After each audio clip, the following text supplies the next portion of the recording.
Doctor صاحب میں یہ پوچھنا چاہتا ہوں کہ کانکوبائنز جو تھیں آپ صلی اللہ علیہ وسلم کے دور میں، ان کے ساتھ جو نکاح کا کانٹریکٹ تھا اس کی کیا حیثیت تھی عام بیویوں کے نکاح سے؟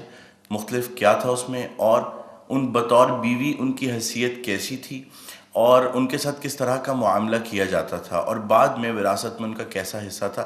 نیز یہ کہ کیا آج ان کی کوئی شکل معاشرے میں، کسی بھی معاشرے میں کیا باقی ہے یا اس کی کوئی اجازت ہے؟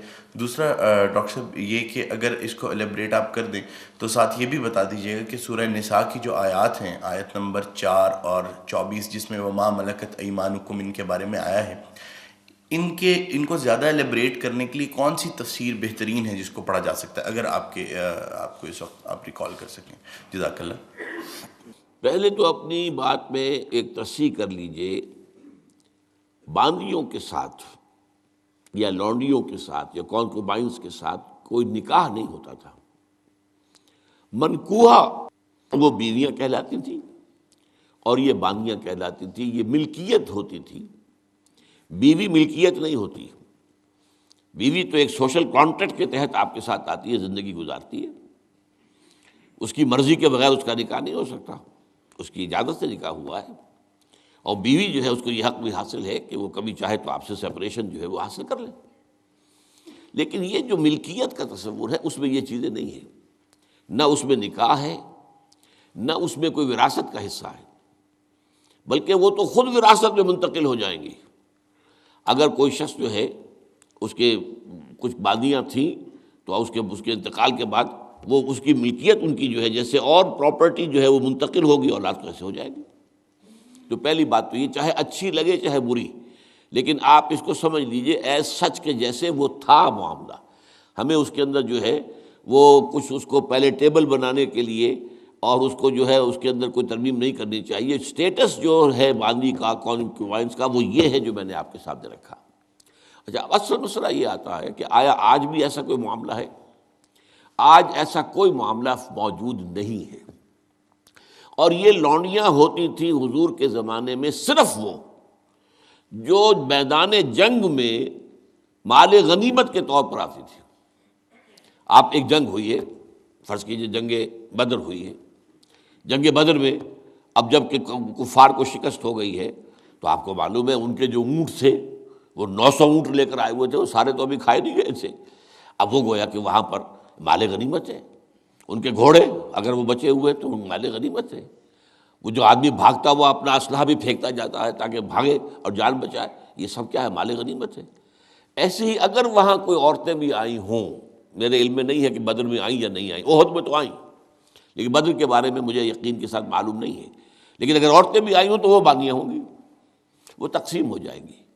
یہ جو اصل غلام کا اور باندی کا تصور ہے اسلام میں، یہ پی او ڈبلیو کا حل ہے، prisoners of war, what to do with دم۔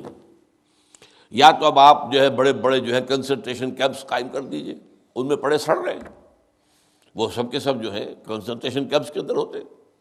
اب وہاں پر ان کا کیا معاملہ ہے؟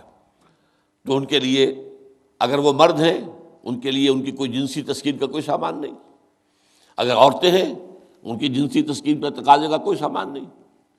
ہاں، کھانے پینے کو تو ظاہر بات ہے کچھ نہ کچھ راشن واشن جو ہے وہ تو جو بھی دنیا میں پی او ڈبلیوز کا معاملہ ہوتا ہے کھانے پینے کو دیا جاتا ہے۔ اسلام نے یہ کیا ہے کہ بجائے اس کے کہ پی او ڈبلیوز جو ہیں وہ اسلامی بیت المال پر بوجھ بن جائے، انہیں ایبزارب کرو معاشرے کے اندر، انہیں تقسیم کر دو لوگوں کے اندر، اور ان کی حیثیت غلام کی اور باندی کی ہوگی۔ انہیں آپ کو کھلائیں بھی وہ، حضور فرماتے ہیں جو خود کھاتے وہ کھلائیں، جو خود پہنتے ہو وہ پہناؤ، اچھے سے اچھا سلوک کرو۔ پھر ان کی ایمنسیپیشن کا ایک سلسلہ شروع کر دیا گیا، فلاں اگر تم سے گناہ ہو گیا ہے تو کفارہ یہ ہے ایک غلام آزاد کر دو، قتل خطا ہو گئی ہے، وہاں تم سے غلطی سے تمہارا ارادہ نہیں تھا، کوئی تمہارے ہاتھوں مارا گیا ہے، گولی چل گئی تم سے اور کوئی شخص جو ہے وہ مر گیا ہے، اس کے لیے بھی وہ غلام جو ہے آزاد کرو۔ گناہوں کے کفارے میں غلاموں کو آزاد کرنا، پھر غلاموں کو آزاد کرنے کی تلقین، نصیحت، پرسویشن، یہ نیکی کا بہت بڑا کام ہے، غلام کو آزاد کرو۔ یہ ساری چیزیں جو ہیں اس کے ذریعے سے ایک دفعہ انہیں سوسائٹی میں جذب کرنے کے بعد وہ علیحدہ ایلیمنٹ نہیں رہے، اب سوسائٹی کا حصہ بن گئے، وہ ایک گھر کے اندر ہے، وہاں رہتے ہیں، ان کے ساتھ جو ہے ان کے مالک ہیں، اور اسی طریقے سے ان کو رفتہ رفتہ ان کی ایمینسیپیشن کا بندوبست کیا اسلام نے. اور اس میں آپ کو معلوم ہونا چاہیے اس درجے ایمینسیپیشن ہوئی ہے کہ ایک وقت ایسا تھا عالم اسلام میں ساری حکومتیں غلاموں کی تھیں. مڈل ایسٹ میں ممالک کی حکومت، مملوک کہتے ہیں اس کو کہ جو کسی کی ملکیت ہے، غلام ہے. ممالک بڑے بادشاہ ہوئے. ہندوستان میں جو دہلی میں پہلی حکومت قائم ہوئی ہے وہ کون تھے؟ خاندان غلامہ، قطب الدین ایبک اور یہ بلبن، ایسے ایسے شاندار، اور جو ہے اور یہ التتمش، یہ کون تھے؟ غلام تھے. ہمارے بڑے بڑے دین کے علماء ائمہ غلام، چنانچہ بڑے علماء اساتذہ غلاموں میں سے. تو اسلام نے یہ راستہ اختیار کیا ہے. البتہ آخری سوال کا یہ ہے جو میرے اپنے ذہن میں ہے کہ اسلام نے اس انسٹیٹیوشن کو فائنلی ایبروگیٹ کیوں نہیں کیا؟ ایبروگیشن، جیسے آپ کو معلوم ہے سود کا معاملہ چلتا رہا، آخر میں آ کے سن 9 میں فائنلی طے کر دیا گیا حرام، اب اس کے قریب مت پھٹکو.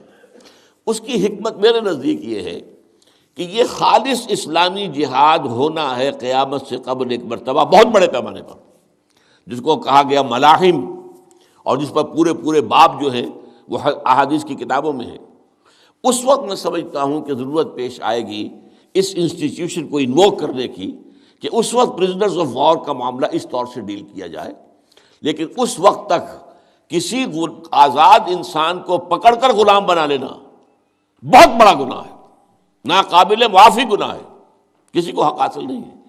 یہ جو امریکنز لے گئے تھے، آپ کو معلوم ہے یہ افریقہ کے مغربی ساحل کے ساتھ ساتھ وہاں سے یہ لوگ لے کر گئے پکڑ کر ان کو، افریقیوں کو، اور وہاں جا کر انہیں غلام بنایا ہے اور شدید ترین جو ہے سختیوں میں انہیں رکھا ہے.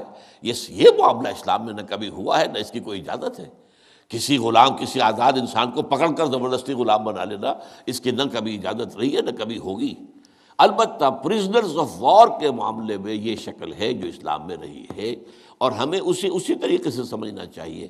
چاہے ٹھیک ہے دنیا اس کے اوپر فکریں چست کر دے گی، یا کوئی اس کو کہے گی، پاس بہت سی چیزیں ہیں کہ جو لوگوں کے عام جو مزاج اس وقت کا ہے وہ اس میں وہ ذرا آسانی سے وہ بات جو ہے ان کے ذہن کے اندر اترتی نہیں ہے.